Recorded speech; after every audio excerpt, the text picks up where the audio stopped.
Mr. Strong. Thank you, Chairman Rogers, Ranking Member Ming, for holding this hearing today. I'd also like to thank the subcommittee staff for their hard work. Secretary Lutnick, great to be with you again. Thank you and your staff for being here today. Each of you have had a full 48 hours. I commend you for your efforts to prioritize President Trump's America First trade agenda.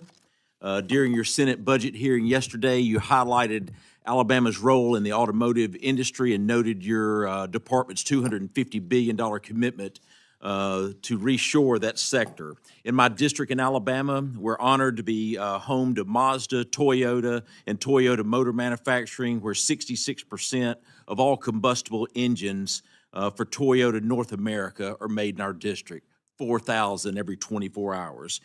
Mr. Secretary, what other sectors are you prioritizing investment in beyond the automotive industry to reduce our dependence on foreign suppliers for critical goods?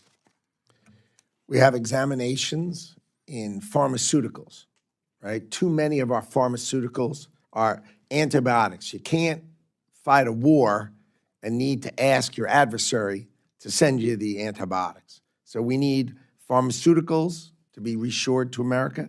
We need semiconductors, which we've already discussed, reshored in America. Those are two big items. Aircraft parts is another place that we think there's focus. Right, and of course, as we've discussed, automotive is vital to America. Steel and aluminum, which I just discussed. So those are the kind of topics that we're focused on, bringing and making sure that we're reshoring for national security reasons in America. Thank you, Secretary Lutnick. My home, Alabama's 5th Congressional District, has over 400 companies developing and deploying technologies with various national defense, space exploration, and homeland security applications. Your budget request includes a 60% increase in funding for the Bureau of Industry and Security. How does your department plan to utilize this funding to protect and bolster domestic companies, and how would this funding be used to improve our economic competitiveness and national security? Export controls, making sure that our adversaries don't get our best equipment, our most cutting-edge ideas. So if we don't have enough agents, we have 2 agents in China. That is just, come on. So we just need more agents to protect and defend our policies, and that is what the request is for.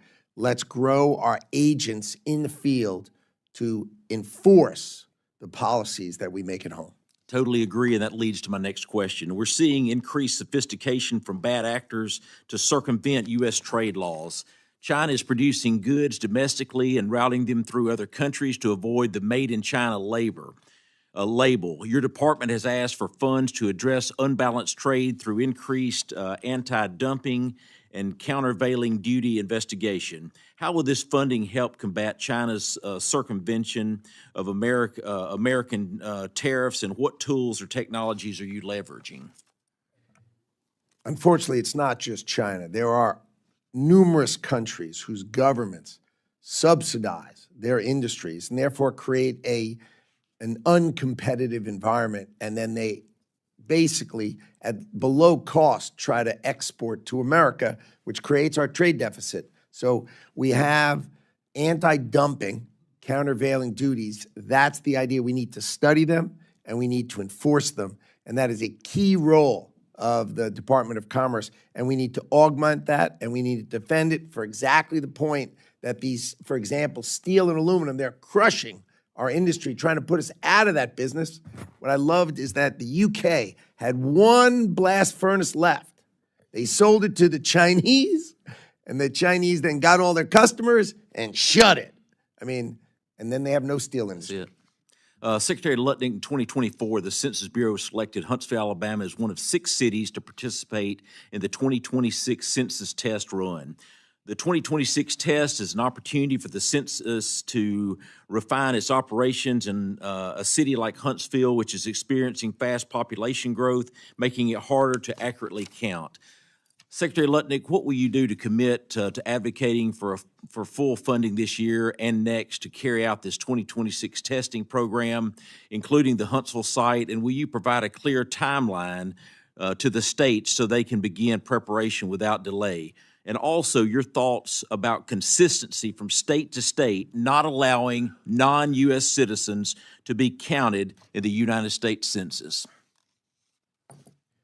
Consistency makes sense. Commitment to doing the absolute best statistical analysis of the census is easy for me to commit to.